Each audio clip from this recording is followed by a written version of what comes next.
Welcome to Showdown. I'm Mark Kaysen, and it's Tuesday, 27th of August, and we're going to start off today. I'm going to talk a little immigration, and got a number of things to catch up with this afternoon, but I can say that on Friday, we are really going to do some things with immigration. We have a state representative who is going to be coming into the studio, and he is going to be talking about work that they are doing, that is the Democrats in Washington, in Jefferson City, in the capital, in the state capital. And this is work that is identifying the lack of crime among immigrants. What I've been talking about for one whole long time, because it is just a fact that immigrants commit almost no crimes. Almost. Sure. Here and there, you're going to find one. But I can tell you this, here and there, you're going to find a whole lot of people that commit crimes, and especially people that were born in the United States, who grew up in the United States, lived in the United States, and are white. But we're going to start off this afternoon. I just saw a piece coming into the studio, and I think it's well worth watching, because it's the battle that currently exists between Republicans and Democrats, and specifically, it's all about Donald Trump and his desire to hurt people. So listen up quickly, and you'll hear the story. Really remember the horror of these family separations. There are still children who have never been reunited with their families since Trump's family separation policy. And, for Stephen Miller, once again, to sort of celebrate other people's misery and suffering, I think really tells you everything you need to know. It's one thing to find a new legal framework. We need desperately immigration reform, but to sacrifice, the long-term stability for millions of families for policy is just, it's immoral. There's no other word for it. But I have about 30 seconds left, but I do want to give you the last word. What do you say to these 16 Republican attorneys general who want to block this? This is not just an attack on undocumented people. This is an attack on U.S. citizens. My wife is a U.S. citizen. My son is a U.S. citizen. All her family members are U.S. citizens. My wife's brother is currently fighting for this country as a Marine. So the fact that even though he's fighting for other people, for our freedom, my wife and I are still fighting for our freedom right here at home from being torn apart. It's just devastating. This lawsuit is an attack on U.S. citizens as well. Fode Toure, I am always very grateful for your time. Thank you for bringing Jack Seale this time, and Brendan Galley-Graves. Thank you, all three of you. And my thanks today to Lauren Leader and to Basil Smikle. Up next, much more on the government. Thank you, Joe. So there you go. There is a family led by that gentleman who is a DACA member. He has been accepted for years, not just recently, for many years under DACA. He is one of these people who came to the United States many years ago and has lived here crime-free, hadn't done a thing wrong to anybody. And the Biden administration had set up a plan by which all of these people would have a path to U.S. citizenship. And part of that path would be the right to stay here because he is married to a U.S. citizen.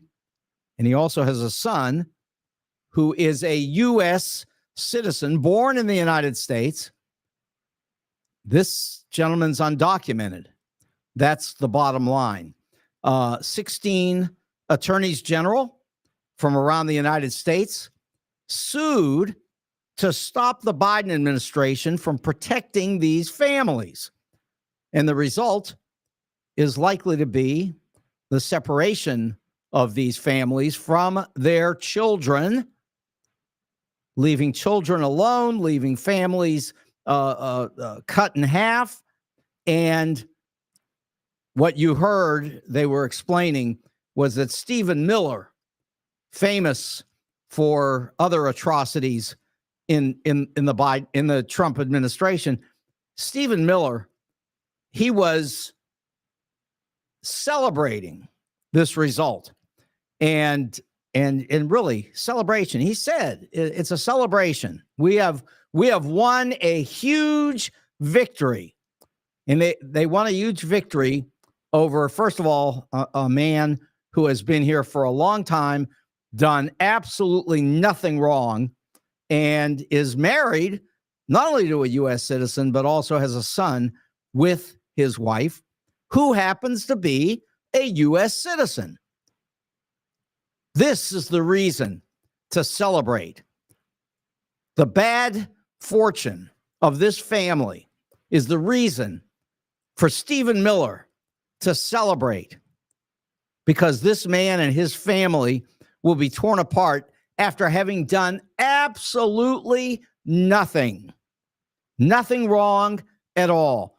So again, on Friday, we're going to talk at length about this with a state legislator here in Missouri who has done some really important work in terms of identifying the lack of crime among people who come from other countries. They just don't do it. They come here, they do everything they can to find a way to stay. They try to find a job. They try to find a way to live. And the United States, under Donald Trump's people, began the process of trying to destroy the lives of these immigrants to the United States.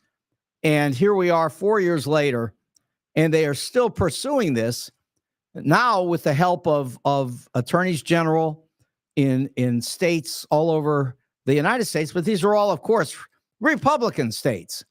What do you think? And who are they after? People who have done nothing. Absolutely zero. In fact, as Donald explained at his convention, when he was celebrating and he thought he had it made, until, of course, Kamala Harris showed up, but he was celebrating, and he said that they were going to begin mass deportations that would cut across all lines, could even affect American citizens, especially those who are married to undocumented people who have come into this country. They could all be deported. Their children could be either deported or separated. And you really have to ask, to what purpose would they do all of this?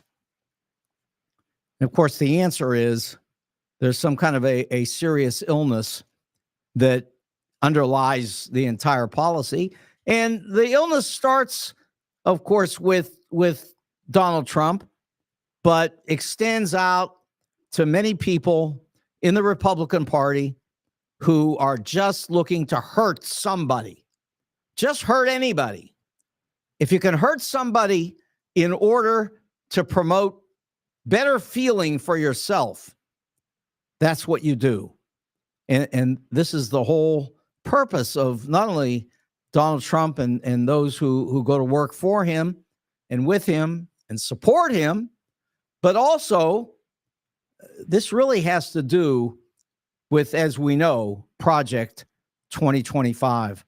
And that takes me to another discussion, which of course was coming from J.D. Vance over the weekend when he was with Kristen Welker over on NBC.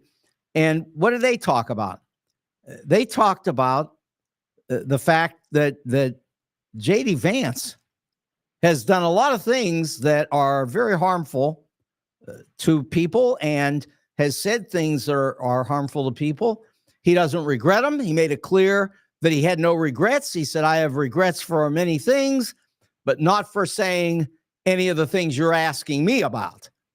And he was asked that 3 times, and he just wouldn't back up for a moment.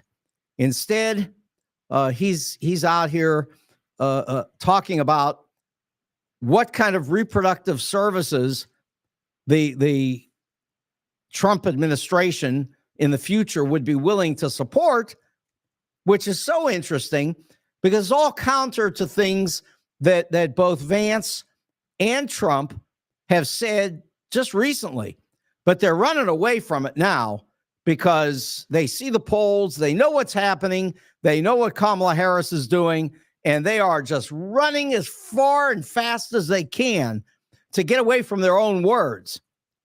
They promise that they won't do the bad things that they have promised that they would do, all having to do with women's health. And the funny part about it, I say funny, it won't be funny if it happens, but interesting enough is that they're now making these reverse promises, although Project 2025 outlines programs that are exactly the reverse of what these guys are promising today. Now, the problem is, of course, that Donald says, well, he's never heard of 2025. He doesn't know any of the people in it. He doesn't know how it works. He's never seen the program, doesn't know anything about the Heritage Foundation, never heard of Kevin Roberts, doesn't know anything. Probably doesn't know J.D. Vance, really, when you get down to it. But the reality is the opposite. He knows about everything. And just as the Trump judges made promises about what they would do when it comes to stare decisis, which of course is precedent. I mean, they all got in front of the senators and they all said, we are not going to rip down precedent in this country. It's just not something we're willing to do. And of course, as time has gone on, that's exactly what they've done. Now, you could jump up and down and say, well, it's all about abortion. That's what they're stopping. They're saving the children. Okay, so take the children out of the story. What about the other cases? What about the cases having to do with voting? What about the cases that have to do with the administrative state, which, of course, is Chevron deference? Chevron deference, which has been in effect for over 40 years. A program or at least a decision that was originally announced back in 1984 because of the mother of Neil Gorsuch, Ann Gorsuch. She was the head of the EPA at the time, and they led the way to establishing the ability of these expert agencies to make decisions to protect America when laws had been passed by Congress that clearly did not address things that no one had been able to anticipate in advance. I tell always the story about the FAA and the FCA in dealing with those towers that were set up right near airports so that 5G telephones could operate. And of course, there was a lot of concern that airplanes would be falling out of the skies. So the FAA and the FCC got together and figured out how to stop that, how to protect everybody, how to protect the airplanes, how to protect 5G, and everybody could go about their business.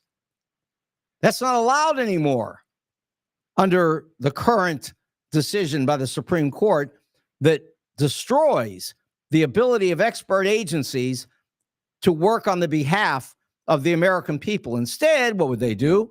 They would turn this over to congressmen. What's a congressman? What do they know? I mean, they know nothing.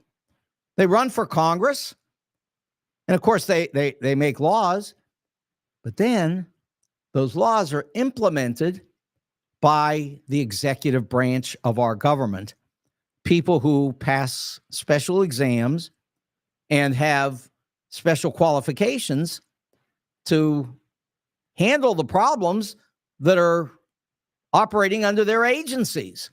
I mean, that's just what we do as a country. We did it before 40 years ago, but we locked it into a real policy at the federal government level, backed up by Supreme Court precedent, and that was supposed to help these agencies to operate and protect everybody. Unfortunately, that protection, again, just like everything else, just like dropping protections for undocumented immigrants who have been here for many years, who have married American citizens, who have children who are American citizens, who have work that's going on here, that are members of DACA. I mean, they have been protected. And suddenly the courts jump up and say, well, we're going to shut you down. We're going to shut you down. We're going to throw you out. We're going to despise. We despise your families, so we're going to separate them. We're going to teach you a lesson you'll never forget for coming from another country. This is rough stuff. And I can tell you that on one hand, while it looks horrible, and of course it's different Trump people interacting with Biden people. Okay. But guess what? You got a new person that's out here taking care of a campaign that is going to have an enormous impact on this country. It is going to push this country in a direction that is so common for us. Looking back at the past, I mean, you look at whether it's the Bill Clinton administration, whether it's the George W. Bush administration, whether it's George H.W. Bush, whether it's Jimmy Carter, whether it's Ronald Reagan, all of them being reversed potentially by the craziness that is attached to Donald J. Trump. And so, of course, the American people are reacting, and they're reacting in a very significant way. One of those ways was seen this afternoon in some of the broadcasting on MSNBC. I mean, you know, you can say, oh, well, MSNBC, who are they? They don't know anything. Well, here's what they know.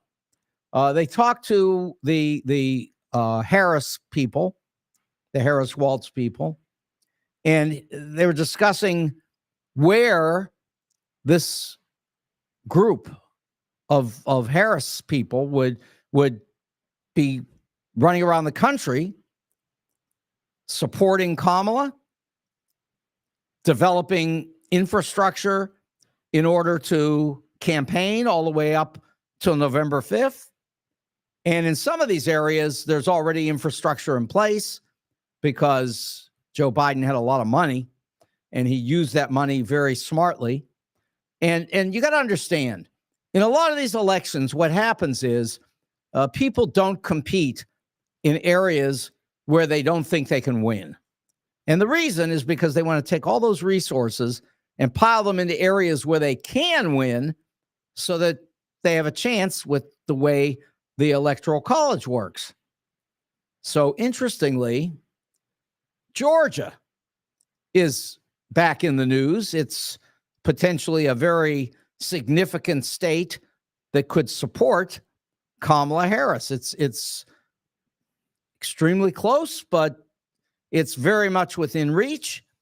And as a result of this last convention that we went through, 35,000 volunteers showed up to support Kamala Harris in Georgia alone. This is an enormous number. These are numbers that are never seen. These are people that are prepared to knock on doors, fill out paperwork that gets sent to people all over. If you go to your mailbox, you know, you're going to see often different kinds of ads saying vote for so-and-so, these plastic cards that, you know, tell you all about these candidates. And let me tell you, there are an enormous number of volunteers that are prepared to do the work to get out the advertisements, to knock on doors, to make phone calls. I got to tell you right now, I've made phone calls over the years for many different candidates, and it has a great impact. In fact, I made phone calls in Georgia twice. I did it for both of the senators that recently won in Georgia, the two Democrats. I mean, I got on the phones and I called into Georgia all over. And believe me, people talk. They love to talk. They don't hang up on you. They want to have a conversation, and they listen, and they discuss the issues. It's really very interesting. And like I say, 35,000 people who are doing it now. I remember when we did it in Georgia, just back, 4 years ago, we were looking at, what was it? I think it was 6,000 to support both of those senatorial candidates. This is 35,000. People in this country are not kidding. And women are not kidding. And young people are not kidding. The numbers are enormous. The polls are exploding. I don't know if you saw one of the polls in the last few days. It showed Kamala Harris beating Donald Trump across the country. Now, this isn't state by state. This is across the country by 8 points. Now, you have to also understand, and I only do because I heard it from Carville, that if you win by 3, it's generally believed that you as a Democrat would have enough to overcome the Electoral College. So you need 3 points. Hillary had 2. Joe Biden had almost 7. Kamala currently in the polls has 8. Donald knows where this is going. He is in serious trouble. And there are people out here who are doing everything to say that it's not true. But believe me, if it's true, they can say whatever they want. It won't stop this. I always talk about at the beginning of the year when all the baseball teams discuss how they're doing. Before April, you as a team can come out and proclaim yourself the likely winner of everything. I'm going to win every game. I'm going to win the division. I'm going to win everything. World Series, we're going to be great. But see, here's the problem. Starting in April, reality sinks in.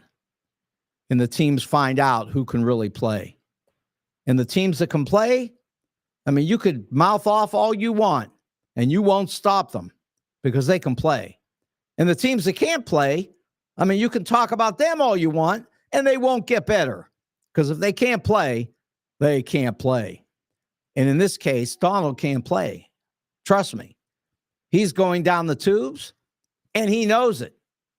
And the funny thing about how much he knows certainly can be seen in additional breaking news from this afternoon, which is Jack Smith filing a superseding indictment in the January 6th case. Just so you understand what that means, he has created a whole new indictment. The January 6th case, it's been replaced. The indictment that he's got now is completely separate from what he had put forward before in Tanya Chutkan's court. And it's really interesting that at one point Jack Smith said, let's put this on hold for a few weeks because let's make sure everything is right before we move forward on it. After it came out of the Supreme Court. And Tanya Chutkan agreed, said, okay. And a lot of people criticized Jack Smith and said, what are you doing? You got an open playing field now. Do it. But no, Smith had something else in mind. Now we know what he had in mind. he went to a brand new grand jury. Brand new, not the old one. This is not the old indictment. He went to a brand new grand jury and he presented a brand new case that fits all of the specs that were set up by the Supreme Court in their immunity ruling. So suddenly, Jack Smith doesn't look so stupid. Suddenly, everybody understands why Jack Smith needed 3 weeks. He needed the time to put this case together in a way that adheres to all of the information, all the ideas, all the principles that were set up in the immunity decision that was put out there right at the end of the last Supreme Court session. In this case, it's all the same thing from before. It's everything that Donald Trump did on January 6th and all the ways in which he hurt people, all the ways in which he threatened people, all the ways in which he busted up the Capitol and did all the illegal things that you could imagine that we couldn't imagine, but he did it. So here we are. We got a new case.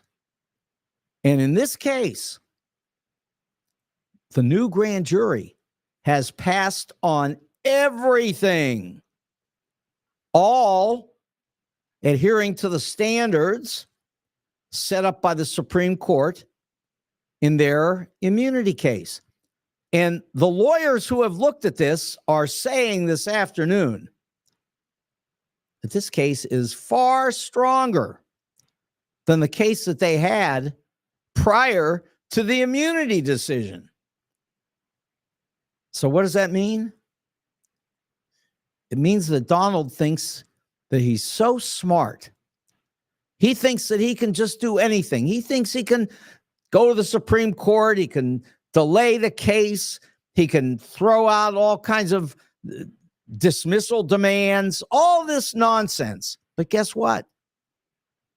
It's all coming back to bite him because the case is not over. He thought it was over. He said he won. He proclaimed victory. But guess what? No victory because it's a new case. And it's all far stronger than what they had put before the judge in the first place. Now, we know it's not going to happen before the election, but guess what? That's why Donald's just totally flabbergasted right now. He doesn't know what to do. He's got trouble. He's about to lose the election. And while losing, he's then going to have to turn around and deal with all of these legal cases that are coming down on his head. And they're going to come down hard. And as, again, the lawyer said this afternoon, our system is slow. These cases will proceed in very legal fashion. It'll take a while to get them up and running and into a trial. But remember, how long does that take? Maybe 9, 10, 11 months. But nobody's going anywhere.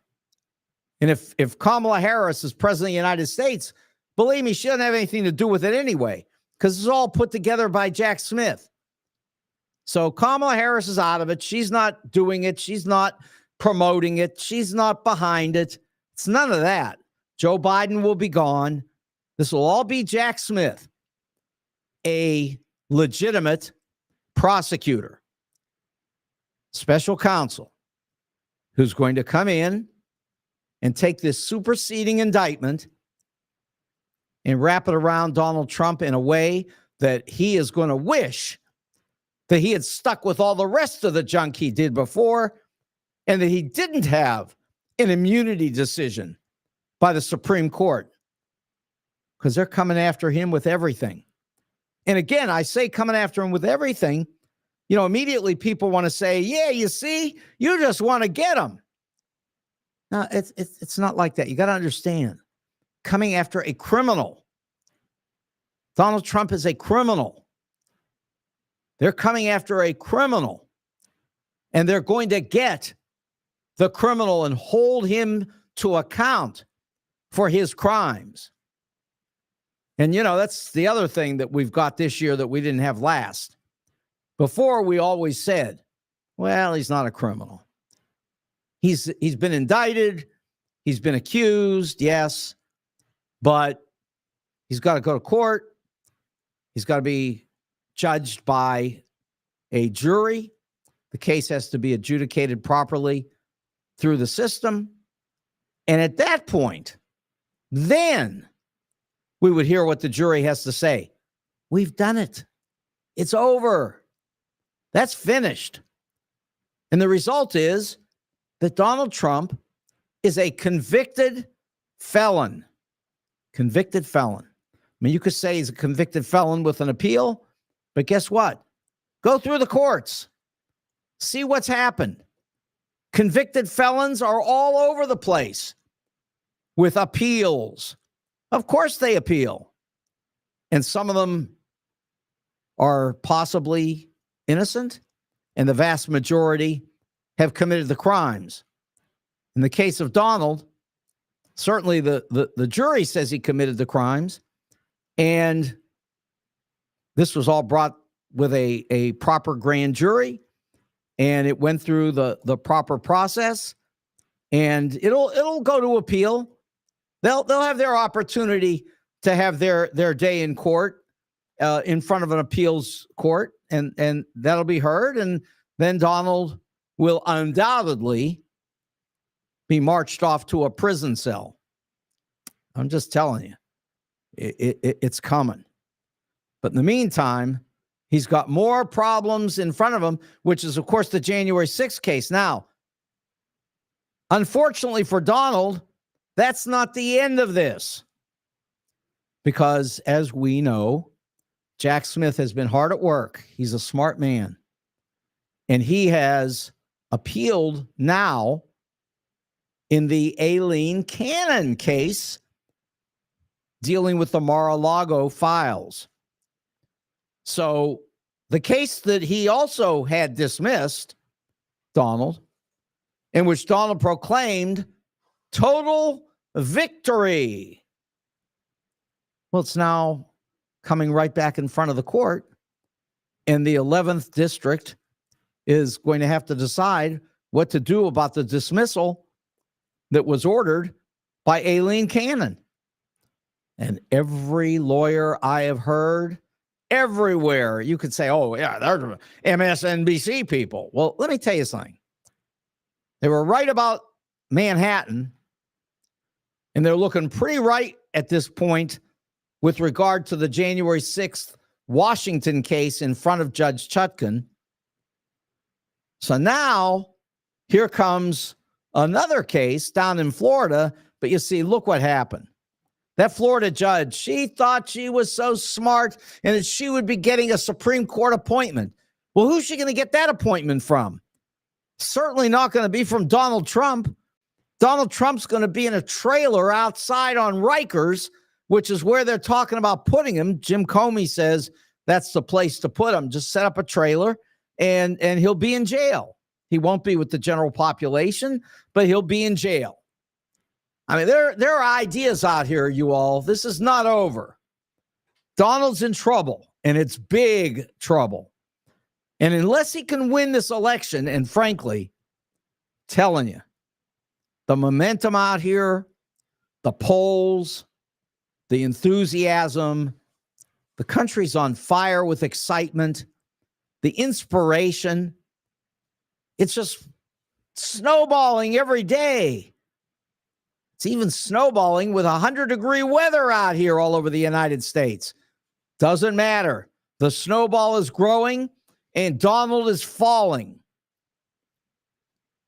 It's not good if you're one of those so-called, whatever they are, MAGA, whatever it is, true believer cultists. Yeah, it's going to be over. This is not good. Now, I will say also just want to add, which I've already said once, but I'll say it again. You know, come Friday, I'm going to bring someone up into this studio who is going to talk about immigration and crime. And this is a Missouri state representative. And I can't wait for you to hear what it is that he's going to put in front of some people in the Missouri legislature. They're doing an inquiry. They're trying to establish, you know, what do these people do? What's the record? Well, I can tell you right now, I've described the record numerous times. And the record is so positive for these immigrants who come over here. And a lot of people say, if you're an immigrant, you come to the United States, maybe you're undocumented, you don't have any approval, you know you're in trouble, and so maybe you're going to lay low and stay away from crime. Now, that's one way of describing it. It might be true. But there's another possibility. The other possibility is they're just not going to commit any crimes. Not that they're doing it because they have some kind of a special motive, which is to prevent themselves from being found or prevent themselves from being picked up and deported, you know, something like that. Well, maybe, but maybe not. Maybe these people are just good people who come over here who have struggled all their lives in a country where it's very dangerous. And finally, they pick up and they walk out, and then they walk thousands of miles. Now, I realize there are people out here who may believe that, you know, a motivation to go out and sell drugs, for example, might cause you to walk for 5,000 miles because you could sell drugs and you could get wealthy and you'd be a big shot, you know, crime mogul in the United States. Or maybe it's nothing like that at all. Maybe these are just nice people. Maybe they're nice people who are just trying to come over here and take care of business. I mean, at the beginning of this show, you had a chance to see one of these individuals, a guy who came here from coming across that southern border, and he's here in the United States, been here for a long, long time. Came here with his family. He was very young, and now he is a DACA participant, and that means that he has special protections here, and especially because now he's married to an American citizen, and he's got a child who is an American citizen. But guess what? The 16 attorneys general sued in order to get these people deported, separated from their families, anything to hurt somebody. So stay tuned, and we'll deal with all of that when we get in here on Friday. We got some other things coming on Thursday as well, and then I believe tomorrow, which is, of course, Wednesday, I think it's tomorrow, that we'll be talking to my Trump friends. I'm hopeful that that's the schedule and that that's how this is going to work out. So we'll see.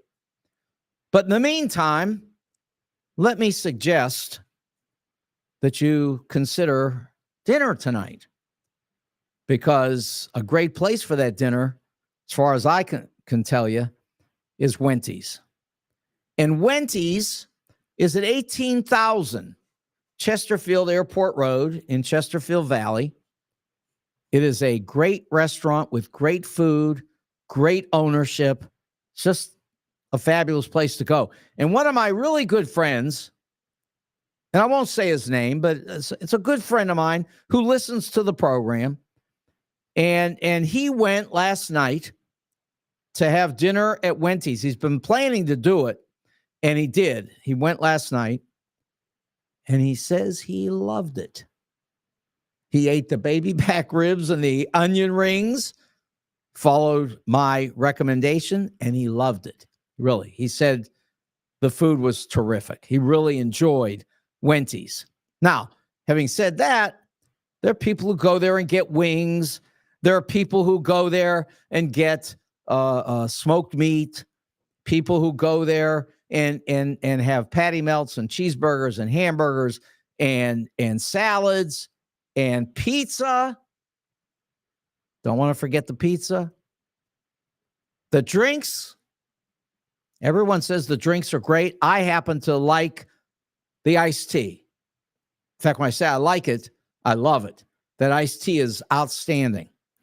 But I can just let you know that I've got one more person who has come to me, and I've had some, and said, hey, I went to Wendy's and I love Wendy's. And one of those people, of course, is Ray Hartman. And I'm going to get Ray back here, I think next week. And we'll talk to Ray about what he's doing in his campaign in the 2nd Congressional District. But I will tell you that I said to Ray the first time he came here that running against anybody, even remotely tied to Donald Trump in 2024, could be a win, a big win, even in Missouri. So here comes Ray against Ann Wagner, and I have high hopes.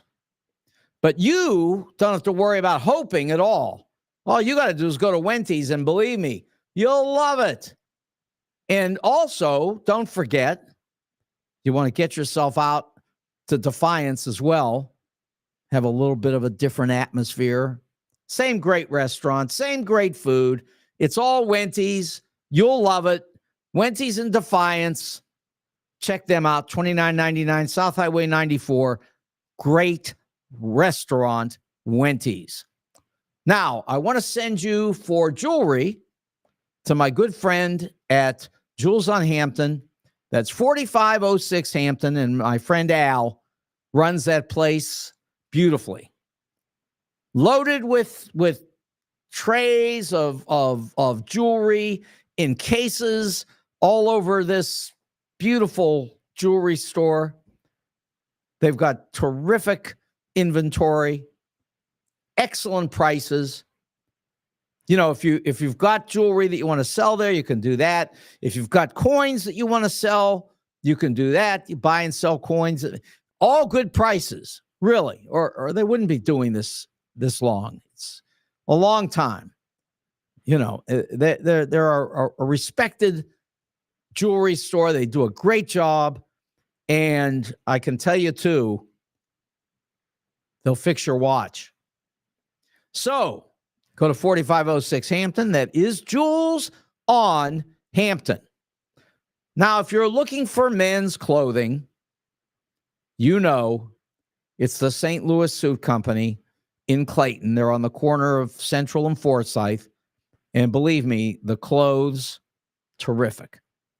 The suits are great. The sport coats, terrific. The shirts, the shoes, including, you know, not the normal, you know, of course they've got the regular dress shoes, but they've also got the untraditional new shoes. Not my Chucks, but other things. They're really nice. Look like tennis shoes, look like, you know, different, more relaxed, easier to wear shoes. They got that at the St. Louis Suit Company too. They have overcoats. And, you know, it's sort of funny because, you know, the weather is always amazing. We were down to 52 degrees like 5 days ago. And I walked outside and I felt that cold weather. It was a little cool, and with a little wind. And then I came over here and I said, you know, you better look at overcoats because it's starting to turn. Well, I guess I was wrong on that one because it's 105 degrees, according to some of the thermometers I saw this afternoon. And it's certainly going to hit 100 officially, probably out at the airport. and St. Louis and the United States are burning up. Now, don't get me wrong. I love this weather. I really do. But a lot of people don't. And anyway, it's about to change. And when it does, yeah, all those other things I told you are good, but you're going to need an overcoat. You really will. I know it doesn't feel like it today, but, today is not forever. So check out those overcoats at the St. Louis Suit Company, and keep in mind also that when it comes to weddings, St. Louis Suit Company is the place to go. They'll get you that wedding attire, and they'll make sure your wedding is a really fabulous affair. That's it. The corner of Central and Forsyth in Clayton, 30 years, the St. Louis Suit Company. Okay. So here's one of my favorite slogans for 2024. I love this one. Women aren't stupid. That, of course, comes from Senator Warren. I've been saying the American people aren't stupid. Kids aren't stupid. Women, of course, aren't stupid. I think it's a great slogan. A lot of people are using this now. And they're using it to make the point that all of these people out here, they're not playing games. They're ready to vote. They're ready to volunteer. Yes, they're in Georgia, but not only Georgia. They're everywhere. There are a lot of volunteers in Missouri, and I'll be asking a couple of my legislators who come up here Thursday and Friday about that situation, the volunteering in Missouri. Everybody's running, So it's a really interesting and important election up and down the ballot. And all I can tell you is that this isn't what Donald Trump signed up for, and it isn't what Donald Trump expected. He thought that he was just walking into, what would be a buzzsaw for Joe Biden. Instead, he's got his own buzzsaw. And it's just incredible to me how this has just exploded in front of us all. This is so different than what all these people had expected. But you see, women aren't stupid. Young people, 18, 20, 25, not stupid. I don't know what to say about the American people. I mean, a lot of the American people aren't stupid. There's no question. There are some people out here who just aren't looking. They're not listening. They're not watching. And I really feel bad about what they're walking into, because they have these high expectations, because Donald's still telling them crazy stories, really crazy stories. And there are people out here who are just willing to believe it. And they find a poll somewhere that tells them the opposite of what everyone knows is happening, because Kamala Harris is truly getting close to running away with this mess. And despite what is obvious, despite what's in front of everyone, the Trump people just continue to think that there's some kind of superpower that Donald has. Well, let me tell you about Donald and his superpowers. He's got a debate that's coming up on the 10th of September. And it's sort of interesting because Joe Biden, of course, had negotiated this deal where the microphones would be shut off when you're not supposed to be speaking. And that was supposed to stop Donald from just jumping up and screaming so that Joe Biden couldn't answer anything. Well, as it turned out, Joe Biden couldn't answer anything, and it wasn't Donald's fault. Joe Biden just had a problem, and the problem is, it's 82 years old. It's birthdays. Too many birthdays. So, okay, Joe Biden's now out. Kamala Harris is in. So now they're fighting over the debate for September 10th. And of course, first, Donald said, we're going to have a September 4th debate on Fox News. And Kamala said, I don't know what you're talking about. The agreement is on September 10th with ABC, and that's the debate I'm going to. So, of course, Donald didn't have anywhere to go on that either because he's in so much trouble. I mean, he can't afford to play games too much here. So anyway, Kamala said, let's unmute those mics. She's not afraid. She's not worried about what Donald Trump's going to do. She's not worried about Donald Trump interfering with her. She knows exactly what to do. She's done it before. We've watched her on TV before in debate situations, in situations where Senate hearings were underway and people were arguing backward and forward in this. She is accomplished, experienced, no problem. She knows what to do, and she's going to do it. So here they are fighting over muted microphones. And of course, Donald wanted the microphones unmuted because he wanted to scream at Joe Biden. Anything to disrupt what was going on so that they couldn't have a legitimate debate.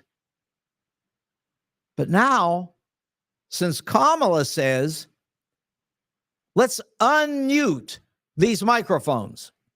So now Donald says, oh, no, we can't do that. We have to mute the microphones. I don't know how this is going to get resolved. Maybe it'll go right back to the muted microphones, and maybe that's Kamala's strategy in the first place is to just say unmute them to get Donald to go the opposite way and then say, well, okay, I'll do it. I don't know. Maybe that's it. Or maybe she just wants it unmuted so that Donald can act insane and scream and yell, and she can shut him down, and the American people can see what it is that they would get in a Donald Trump presidency. Maybe that's it. Stay tuned, because I can tell you right now, on September the 10th, apparently there's going to be a debate. Donald had said he wasn't going to do it. And while he said he wasn't going to do it, and this is so funny too, I love this. I don't know if you've heard it. There's an advertisement out here that Kamala Harris put together, and it's mocking Donald and focused on the debate. And she's got these chicken sounds in the background. And I can tell you, you know how thin-skinned poor Donald Trump is, and he's getting wiped out. And so in the middle of all of this, Kamala Harris is just destroying him. So he's not happy about this ad. Not at all. And in the meantime, on his ads, he's getting pummeled there because he's playing music that he has been told by the musicians that he's not allowed to play. Now, it is true that he did get some of it registered, and he had a right to play some of it, but a very small part, not much. The vast majority of what he's playing, and this goes right to the Isaac Hayes family. they are furious. They've sent him cease and desist notices. They've begged him to stop. He won't stop. They're going to sue him. Now, I suppose if you owe E. Jean Carroll $90 million for raping her, and if you owe the state of New York $500 million for defrauding them, and now you've got a superseding indictment in the January 6th case, which puts you in incredible jeopardy for really going to jail for a long time. And then the appeal that you made in Florida when you thought you had a victory, out there saying, I won. Well, now it's not looking like he won. It's looking like Aileen Cannon's in trouble. She's already been called on the carpet twice for her idiotic decisions that she made in that courtroom. And this will be the third time that this district is going to take a look at her. And on the third time, the potential for them to remove her from the case increases significantly. So we could be watching the exit of Aileen Cannon, who is another one, thought she had something going here. She had some little scam put together, and this was with Donald, and Donald's probably telling her, hey, you're going to be a Supreme Court justice. Well, she won't be thrown off the court. She's got a lifetime membership there. But I will tell you that she may spend years trying to resurrect her reputation for what she has done in South Florida on this Mar-a-Lago case. And the Mar-a-Lago case is very likely to come roaring back. And when it does, well, first of all, Aileen Cannon probably won't be there. Secondly, Donald Trump will be dealing with cases all over the country. And on top of it all, he'll have lost the presidency of the United States. I know Democrats don't like saying this. I understand why. They're afraid that people will go, well, if we got it made, don't worry about it. But that's not what's happening. Everybody knows where this is going. Everybody knows how Kamala Harris is surging ahead in the polls. But it doesn't matter. These volunteers are not playing. As we have said, women are not stupid. Young people are not stupid. Black people are not stupid. And they're all showing it every single day on the campaign trail. Keep watching. You know, or you can just watch you can watch Fox and see nothing. They'll give you a weather report on this hot weather, which, by the way, I like. It's kind of nice weather. Really is. And I will say this, come February, when it's 16 below, you'll like this weather too. I can tell you that. But in any event, it's hot out here, but it's not just 100 degrees out. That's not the only hot. What's hot is Kamala. She's hot. Her campaign is burning up. The inspiration in the United States behind her is phenomenal. So stay tuned for more of this tomorrow, when Kamala is winning even by larger amounts, and Donald is crying every single day. So let me remind you that Wendy's, Jules on Hampton, St. Louis Suit Company bring you this all, and it's Showdown, and I'm Mark Kaysen. Good night.